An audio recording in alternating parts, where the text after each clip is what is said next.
All right, y'all. Thanks for joining us today. Welcome back to our sessions. As you know, this is Josh Baugus. He is a preferred vendor with us here at Choice. He is an inspector in the Triangle area. And today we are going to be talking about retro reality, what you and your clients need to know when purchasing homes from the 60s, 70s, 80s, and 90s. If you haven't experienced it yet, then you know that each home in its own decade brought different construction methods, different materials. And so these are all things that will come up on inspections, and they can be a common misconception of something being potentially pass or fail on an inspection, when in reality, it's all related to the materials that were used at the time that it was built. And so, having educated conversations with our clients during showings and during inspections is how we set everyone up for success, always, but especially when it comes to purchasing an older home. So, Josh is going to walk us through what we can expect, some of the common issues you'll run into, how to frame those conversations, and then if you've run into anything in the real world that you would like to ask him about, that is also what these sessions are for. So, Josh, thanks for being here today. Yes, absolutely. Thank you so much. And I appreciate everybody showing up today. If you don't know who I am, again, I'm Josh with Open Window Home Inspections. And I've been doing inspections going on 8 years. So this one is actually a fun one. I think all of the ones that I do are fun, but this one is just, it's got a little bit of everything. So let's get into it. Let me share my screen here.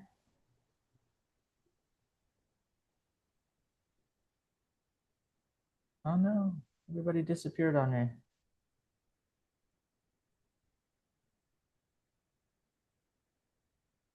There we go. I don't know why Zoom does that. It just disappears when you go to share your screen.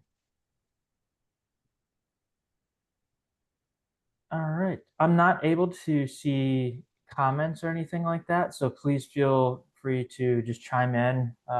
It doesn't bother me if anybody interrupts, but let's get started. So every home has a decade. So every home tells a story based on when it was built. A 1960s ranch, a 1990s two-story, or a 2000s new build all have their own materials, their standards, and their quirks, right? The problem is that most buyers, some agents, and even home inspectors don't know how to read that story. So this session is going to show you how to think in decades and not just defects. Because when you can put findings in context, you turn inspection reports from deal killers into deal builders. So I'm not here to turn you into a home inspector. I'm here to help you think like one long enough to protect your reputation, your clients, and your closings. And here's why that matters. Every decade brought its own construction materials, the techniques, and the reoccurring troubles like galvanized pipes, aluminum wiring, polybutylene, EIFs, and so on. So when inspectors call these things out today without context, buyers read it like it's catastrophic. But in reality, it's just what was normal for that time. Your advantage as an agent isn't knowing every detail, it's being able to say, that's actually typical for that era. That one sentence keeps buyers calm and keeps your deals alive. So today we're going to build that confidence step by step. So this is where it usually goes wrong. An inspection report comes back full of red flags, and suddenly everybody's panicking. Buyers start thinking the home is falling apart, sellers dig their heels in, and well, you all end up doing damage control. But the real issue isn't the home, it's the missing context. Most reports are written against today's code, not what was acceptable when the home was built. And here's the difference. A new home inspector writes everything up like it's a brand new build straight out of the code book. A good inspector knows better and writes some awareness of the era and the age of the home. But a great inspector writes with context. They explain what's typical for that era, what's outdated, and what's an actual concern. That way the report doesn't read like it's the end of the world. It reads like a clear, fair picture of the home. Because buyers are already comparing a 1985 house to a 2025 standard. And it's like, that's like judging a classic car for not having lane assist. You can't control what's in the report, but you can control how it's understood. So how do we fix that? Instead of trying to memorize every code change or every material that ever existed, start thinking in patterns, because you really can't remember all of that stuff. Even as a home inspector, I don't know every code, I don't know every material spec, so on and so forth. I call it the 3Ds. It helps you understand a house without overcomplicating it. Every home can be looked at through 3 filters. Number 1, materials of the era. What was normal back then? Galvanized plumbing, aluminum wiring, single pane windows, so forth. Those details don't make the house bad. They tell you when it was built and how it was built. Number 2, lifespan of systems. Everything in a home has an expected life. Roofs, water heaters, HVAC systems, they all age out eventually. When you know what's simply reaching the end of its normal cycle, you can explain it without sounding alarmed. This isn't failing, it's just due for replacement soon. That kind of explanation takes the fear out of it. Standards that have changed. Codes evolve, and they evolve about every 10 years. What's required now might not have even existed when that home was built. You can't compare a 1970s panel to a 2025 standard any more than you can compare a flip phone to an iPhone. The goal isn't to treat every difference like a defect, it's about understanding the difference, not punishing the home for its age. So when you combine those 3 lenses, you stop guessing and start interpreting. It helps you explain findings with balance. What's expected for the age, what's outdated but safe, and what truly matters. That's the difference between chaos and clarity. A great inspector documents clearly, and a great realtor keeps the clarity moving forward.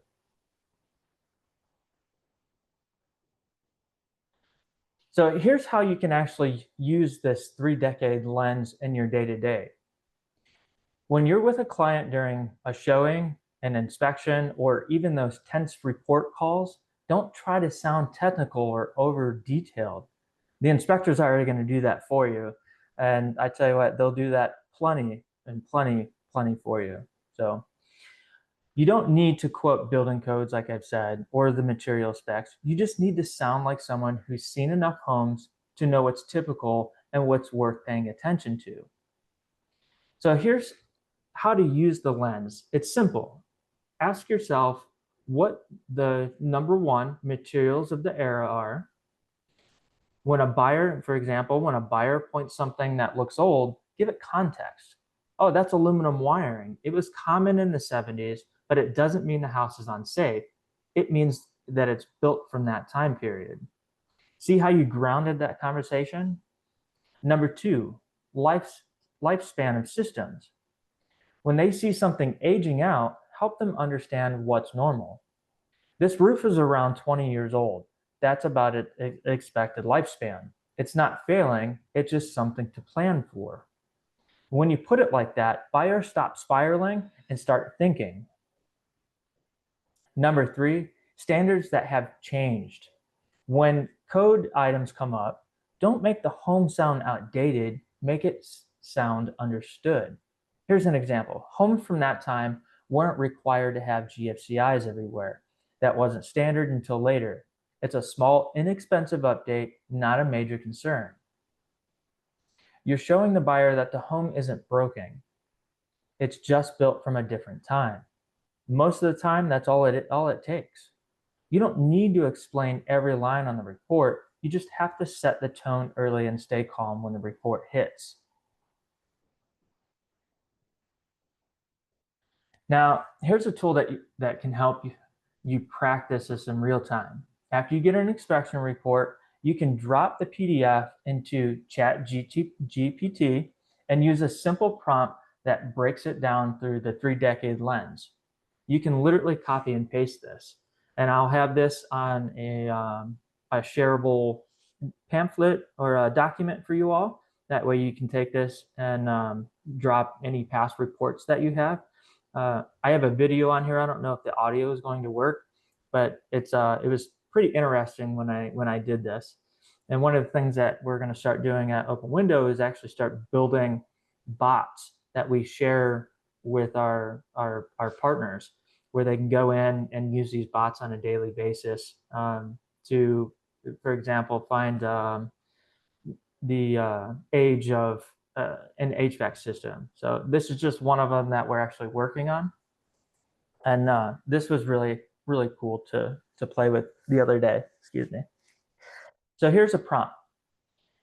You're an experienced home inspector and real estate advisor. I'm a realtor who wants to understand this home inspection report using a 3-decade lens. The property was built in, then you'll insert the year. Please review the attached report and organize your response into 3 parts. Number 1, materials of the era, and then it lists out some description. Number 2, lifespan, a description. Number 3, standards that have changed, a little description. And then at the end with a short, plain language summary I can use to help my buyer stay calm and informed. Avoid technical jargon, focus on context and confidence. That last little bit, avoid technical jargon, will save you so much time because ChatGPT will pull stuff off the internet and you're just like, what is going on here? So make sure you put that in there. And remember, when you use this tool, it doesn't replace the inspector. It gives you a clearer way to interpret their findings. It helps you talk about the home with balance instead of panic. And it keeps the conversation rooted in the facts instead of fear. That's how you stay in control of the deal. Let's see if this video. Hey, how you doing? So does the audio work? Audio work? I built the prompt that really for the 3-decade life. This is a fantastic. Yes, but it's like really quiet. Yeah, GPT, and I'm using Better? GPT-5. I do have a Yeah. subscription, so if you have the free version, it'll still work, but that's okay. So here's the prompt, and I already have gone through this because it took a minute to get it loaded and everything like that. So here's the example report that I have.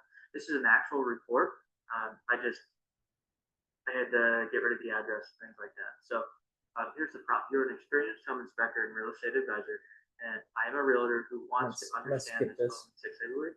I should have put it in there for you, but I left it just straightforward. Organize your response into 3 parts. Materials that have changed. And with a short plain, and then that's by myself. Don't use the address, things like that. So I was wrong. It was built in 1969, so the house is pretty old. And it goes to the materials of era. Typical for late 1960s home, brick veneer over block foundation, common for ranch, and it just lists all that out. And then it gives you the context. Hairline brick cracks, uneven floors, minor wall or ceiling cracks reflect normal settling in age. Not necessarily instability. Excuse me for a second. It's off on the Zoom here. Not necessarily instability. Many items such as fascia gaps, missing leaf holes, or deck rail wobble are cosmetic or maintenance issues, not structural failures. Then it goes in the lifespan, tells you that we take. All right. So it's a little slower than what it should be. That's okay. Definitely go and when I send you the PDF for this, and you have 5 minutes, just take an old report or even a recent one and drop that in there. It's actually really awesome what comes out of that. And I wish I could share that with you. I should have done it live. It would have been, I think, really cool. All right, let's move on though. So decade patterns you should know. Now that you understand the 3-decade lens, let's look at what actually looks like in real homes. Every decade leaves behind clues in homes when they were built. Your job again isn't to memorize everything, it's to recognize patterns so you can say that's normal for this age and help your client stay calm. So here's the what you'll typically see per decade. So 1960s, you'll have the galvanized plumbing and the cast iron drains, little or no insulation, 2-wire outlets without grounding, asbestos products in flooring and ducts, and even some of the insulation in the attic, single pane aluminum windows. So these homes are solid but dated. If the structure is good and the systems have been updated, they usually hold up pretty well. So expect your maintenance and modernization needs.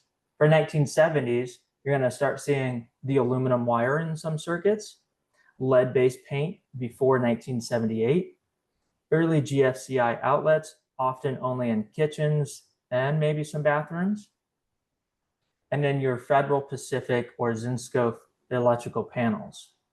1970s homes can sound alarming on paper, but most issues are manageable. Aluminum wiring and certain panels need attention, not panic.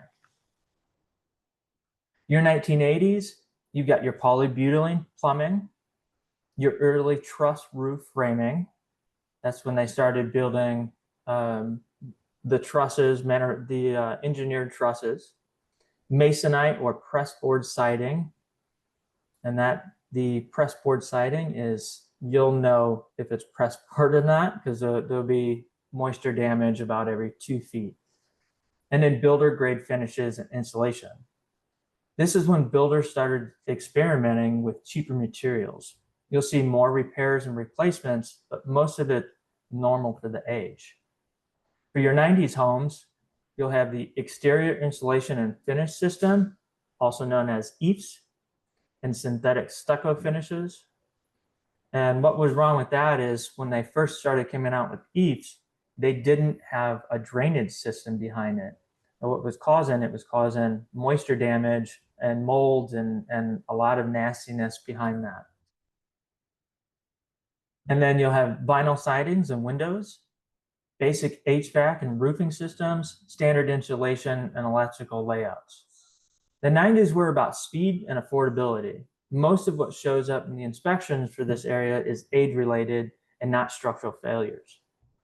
And in your 2000s home, you'll have the early PEX plumbing, engineered joists and subfloors, expanding GFCI and AFCI safety requirements, fast-track builds and production homes. The 2000s homes feel newer, but were built fast. You'll see newer materials mixed with rush workmanship is where you'll see a lot of defects. Nothing unusual, just know what to expect. And again, you don't need to remember every line here. The goal is to understand how each decade shapes what you see in the inspections. When you can identify the home's era, you set expectations before your buyer even reads the report. That's what makes you sound calm, confident, and in control. And remember, you can use that ChatGPT prompt from the last slide to quickly analyze any reports with this kind of insight. That's how you blend your expertise with modern tools. And again, I will have this on the PDF that I'm going to share.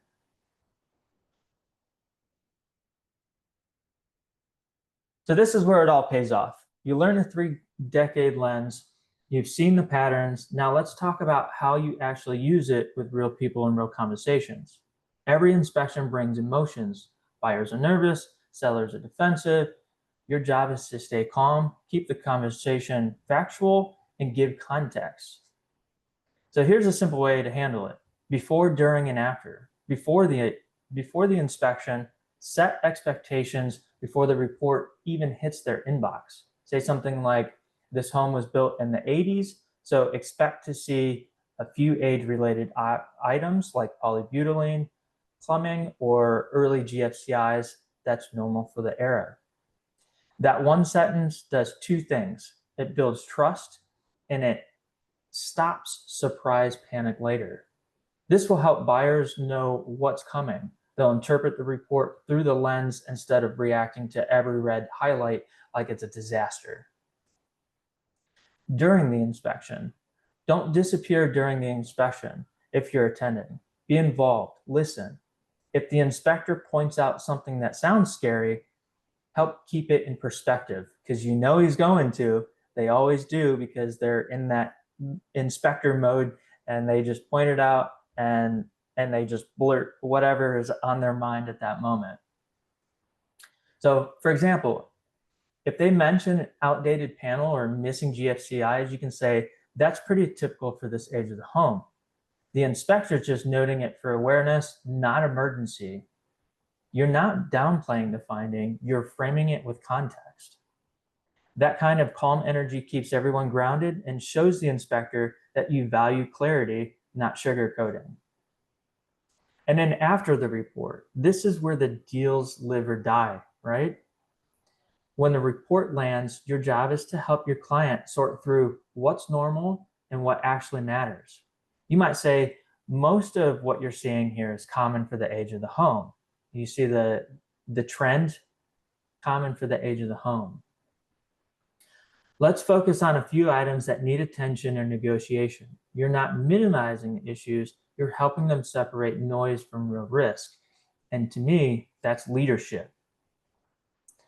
An inspection shouldn't feel like a debate. It should feel like a conversation. When you and the inspector are reading the same story, the client doesn't get caught in the middle. That's how trust gets built, one calm, clear explanation at a time.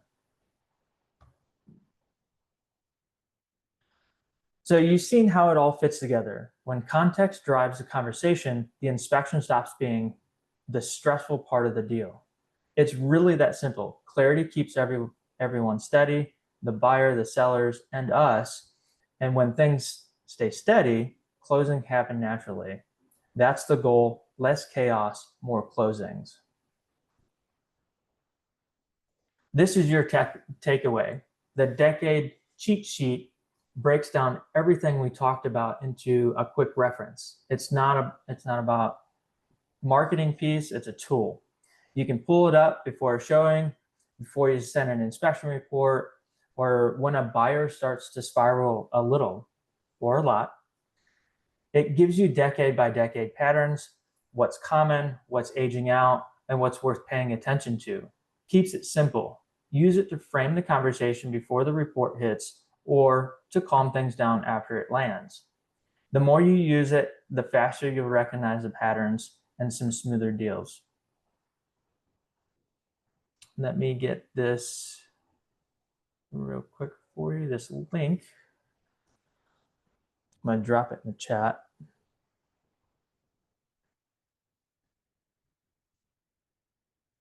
All right, I dropped it in the chat. Let me know if it works. If not, then we'll get it figured out for you.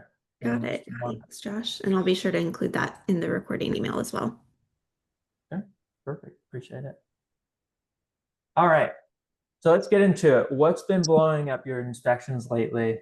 And let's pull a few of those apart and see where clarity could have saved the deal.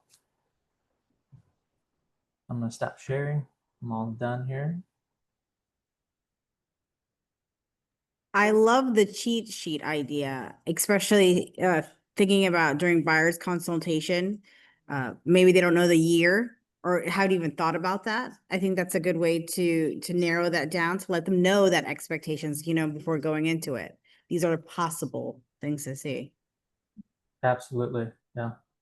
So what is the official answer on bringing it up to code? Like the GFCI. I mean, you definitely want that, right? And I mean, most things are brought up to code for a reason, right? But yeah, who should be responsible for that? And I know that is different in every case, but can you just walk us through like a thought process on, a 1970s home that now is not up to code in 2025? Yeah, so anything that gets updated, so somebody updates a kitchen and they don't have GFCI in there, that electrical has to be brought to code. And that's any part of the home. and I believe it's 50% more of a room. The whole room has to be brought to code. Now, just because something's not to code doesn't mean it's a deficiency. It just means it's outdated. So if somebody were to only update, say, one receptacle for GFCI in the bathroom and it needs 3, well, that entire electrical system has to be brought to code in the bathroom. Not the entire bathroom, but just, that one portion. So that's where that comes into play. Now, if it's a safety issue, it definitely has to be brought to code. So, if there's indication of any charring or black marks or anything like that for electrical, or even your large systems, so HVAC, your water heater, anything like that, if those are aged out and there's issues with them, they should be brought to code when they're repaired. Does that make sense? Okay. I know a lot of people are like, oh, it's grandfathered in. There's no such thing. No such thing. I think it's when the overall property is 50%, not the room, I think. Yeah, I'll have to dig deeper into it. It's been a while since I've read into it, and they may have updated it recently. I don't know, but Yeah, I've heard it's like if you're renovating a property and it's more than 50%, then everything has to be up to code. But if it's just like onesies and twosies, I think you're okay. yeah, but I think when you break it down into rooms as well, is if you do, for example, if you do a kitchen and you leave out the GFCI, like, that's I'm gonna come in and be like, oh, the kitchen was updated, but they didn't do the electrical. Like, I'm gonna write it up as a safety hazard. Is that? I mean, I would. I don't know about other inspectors. Yuka, you had a question? Actually, the same question about the code and updating. So just to confirm, if it's original condition, say the kitchen is from say 80s and never updated, of course it's not up to code, but it's not the violation of code because it's original, correct? Correct. Yeah. Okay, sounds good. And Yeah. an inspector would come in and say, hey, this home was built in the 80s and it's never been updated. It may be beneficial if you do update this. It's not necessarily an issue or a deficiency because it's never been updated, but just for your awareness, it needs GFCI. Yeah. I really like the analogy of comparing classic car versus brand new car. Yeah, I would use it because yeah, it's such a good analogy and people can relate. I would probably say, well, when you're buying a car from 20 years ago, of course, there's no backup camera, for example, or auto brake system or whatever, those, helping tool that we have these days. And probably by law, they're required, like up to code. But if you're buying a 20 years old car, you don't expect that. But of course, if you are car inspector or whatever, you would know, hey, there's no backup camera, just so you know. And just because you said that doesn't mean the car is like has safety issue or something like that. So that's probably the conversation I can have with buyer, and they kind of understand, oh yeah, that's true. So really like the analogy. Thank you. Mary, you had unmuted at one point. Were you wanting to chime in with a question? If you're asking me, no, I'm good. Sorry about that. Okay, great. Well, thank you guys for this. Yeah, one of the things that I was noting while we were having this conversation is just obviously we were talking about expectations and bringing these things up. And I think the more we can bring them up in advance of even just a single property, the easier it is to have that conversation. And so if you're having a buyer consultation and these people are saying, oh yeah, I want to be looking in Cary in this one area of it, and we know it's not kind of like out towards Green Hope and things like that. Well, that central part of Cary we can pretty well expect, or even North Raleigh, we might be looking at a good number of homes that are a little bit older. Just a few things to note, like here's some of the stuff we might run into. We'll discuss that when we're in the home. We'll discuss it before the inspection, but just wanted to bring that up so that it's not something that's of shock value to you when we're in the home. And then as you're going into it, you can very obviously see if a home has masonite siding, for example, and stopping them before showing and being like, hey, real quick, before we go inside, do you guys know about the siding? Do you know what it is? No, okay, let's have a quick conversation about it. It's wood. Well, wood is easy to penetrate with moisture, right? And so keeping it up to date on paint really matters. And I don't know about you, but I don't have much time to like even clean my home, nonetheless repaint my whole home all the time. And so we should expect that there's going to be some moisture damage on the siding at some point. Does that mean that the sellers will be willing to replace all the siding or will need to? Probably not, but like we can walk around and look at it. Just know if this was your home, that's a maintenance item you would need to maintain in the future, right? Like, and just continuing to have those conversations. It just makes it feel less about the house itself and to Josh's point, more about the time period it was built in. Absolutely. And if you feel like a mockingbird, I think the more the merrier, because when you're buying a house, you're so excited and you all deal with it day to day, so it's nothing new to you. But when somebody is purchasing a home, it's exciting. They don't remember the conversation that you had 2 months ago. So I think just reiterating consistently throughout that process really prepares them for that report. Yeah, and also just having the conversation that, my goal through all of this is to be here for you and this transaction, not just for any given house.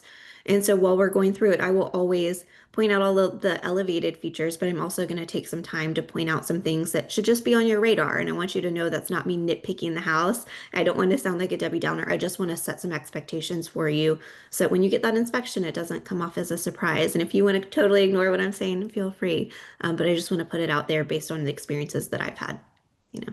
So, any other scripts or phrases or conversations you've had recently that you've found helpful with clients when it comes to looking at older homes, or any other inspection items you want to bring up? I'm all set here. Cool. Well, thank you guys as always for starting your day with us. It was wonderful to see so many of you this past week at Parade.